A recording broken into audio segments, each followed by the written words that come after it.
என்ன பண்ண போகிறோம் அன்னைக்கு? வின்டர் ஸ்டார்ட் ஆயிடுது இல்லையா? ஆமாம். ஸோ வின்டரில் கிடைக்கிற மகாணிக்கிழங்கு வந்து ஸ்வாலா ரூட் அப்படின்னுவா, அது ப்ளஸ் மாங்காய் இஞ்சி இது ரெண்டுத்தையும் போட்டு ஒரு சாதம். அப்புறம் வந்து மணத்தக்காளி இலை இருக்கு இல்லையா, அதில் வந்து தயிர் பச்சடி. கிரியேட்டிவாக உனக்கு தோணுது இப்படிலாம்? அவங்க ஐடியா தான் என்ன? அப்படியா? நான் சொன்னேன். ஆமாம். ஓகே. மாங்காய் இஞ்சி மகாளி கிழங்கு போட்ட ஒரு சாதமும் மணத்தக்காளி இலையில தயிர் பச்சடி. ஃபண்டாஸ்டிக். என்னென்ன இன்க்ரீடியன்ஸ்? ஒன்றும் இல்லை, ரொம்ப சிம்பிள் தான். கடுகு, உளுத்தம்பருப்பு, கடலைப்பருப்பு, முந்திரி பருப்பு, பச்சை மிளகாய், கருவேப்பிலை, கொஞ்சோண்டு பெருங்காயம், மாங்காய் இஞ்சி, மகாணி கிழங்கு, அவ்வளோதான். இது இல்லை லெமன் ரைஸ் பண்ணுறோம் இல்லையா, அதே மெத்தடில் பண்ணுறது தான். மாங்காய் சாதம் பண்ணுவோம் இல்லையா, அது மாதிரி தான். ரொம்ப நல்லாயிருக்கும். இந்த இலசா வந்து இப்போ இந்த வின்டர் ஆரம்பிச்சிட்டு இல்லையா, நல்லா கிடைக்கும் இந்த மகாணி கிழங்கு. நான் ஊறுகாயும் போட்டு காமிக்க போகிறேன். வாங்கினேன் மயிலாப்பூரில் வரும்போது. இப்போ இது வந்து உடம்புக்கும் ரொம்ப நல்லது. அது வந்து அவ்வளோ ஒரு ஹெல்த் பெனிஃபிட்ஸ் இருக்கு எல்லாத்துலேயுமே. இப்போ பண்ணுற தலிகை எல்லாத்துலேயுமே ஹெல்த் பெனிஃபிட்ஸ் நிறைய இருக்கு. ஸோ சிம்பிளாக அப்படியே சாதம் பண்ணி சாப்பிட்றலாம். ஸோ இப்போ இது வந்து அடுத்து என்ன பண்ணணும்னா, இது வந்து நல்லா அலம்பிட்டு நல்லா படிப்படியாக நறுக்கிப்பேன். கொஞ்சம் இது இருக்குல்ல, நல்லா மண்ணாக இருக்கும். நல்லா அலம்பிட்டு 2 நாட்டி அலம்பிட்டு கட் பண்ணி நடுவில் ஒரு வேர் மாதிரி வரும், அது தெரியுது நான் வீட்டில் வேறு, அதை எடுத்துட்டு கொஞ்சம் இதோட கொஞ்சம் வெள்ளிசா சீச்சுப்பேன். ஏன்னா இது வந்து கொஞ்சம் வதக்கணும், கொஞ்சம் ஃப்ரெஷ்ஷாக சாப்பிட்றதுக்கு அவ்வளோ நல்லா இருக்காது. இது வந்து ஃப்ரெஷ்ஷாக சாப்பிடலாம். ஸோ ஃபர்ஸ்ட் இதை வதக்கிட்டு அப்புறம் அதையும் வதக்கிட்டு சாதம் போட்டு கலக்க வேண்டியதான். மணத்தக்காளி தயிர் பச்சடி அப்படின்னா இலை இருக்கு இல்லையா, இலை பச்சை மிளகாய் வச்சிருக்கேன், 2 பச்சை மிளகாய், 2 லேசாக வதக்கிட்டு 2 தேங்காய், 2 தேங்காய் போட்டு அரைச்சிட்டு தயிரில் கலக்க வேண்டியதான். ரொம்ப சிம்பிள் தலிகை. மணத்தக்காளி கீரையில தயிர் பச்சடி. ஆமாம், சூப்பர். பார்க்கலாமா?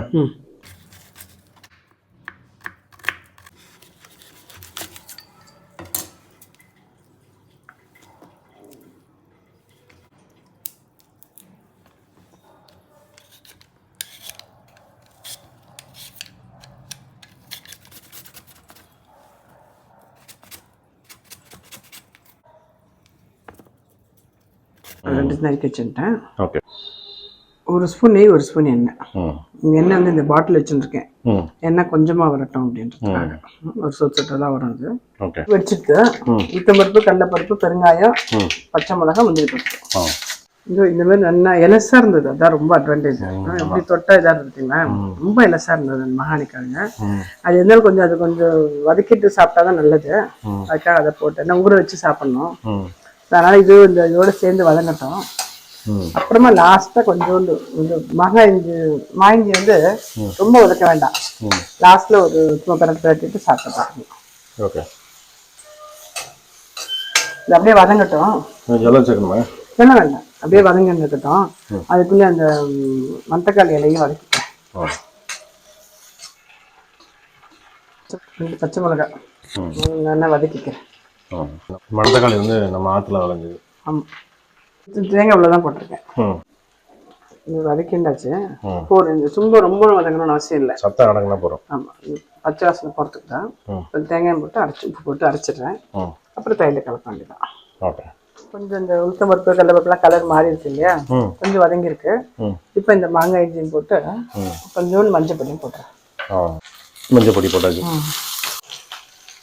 உப்பு, கீரை, பச்சை மிளகாய், உப்பு போட்டு அரைச்சுட்டேன். இப்போ தயிர் ஒரு மிக்சியில் ஒரே ஒரு சிலிப்பின்ட்டு அப்படியே கலந்துடுறேன். தாளிச்சு கொட்டணும்ல? தாளிச்சு கொட்டினா கூட என்னன்னு பரவாயில்ல, ஒன்றும் பிரச்சனை இல்லை. அதுக்கு என்ன வேண்டான்ட்டு நான் தாளிச்சு கொட்டல. ஓகே. ஆயிடுச்சு. மணத்தக்காளி கீரையில் தயிர் பச்சடி.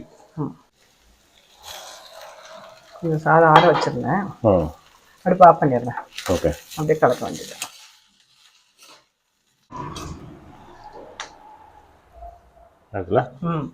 மாயிஞ்சி மகாணிக்கிழங்கு சாதம், மணத்தக்காளி இலை வந்து தயிர் பச்சடி.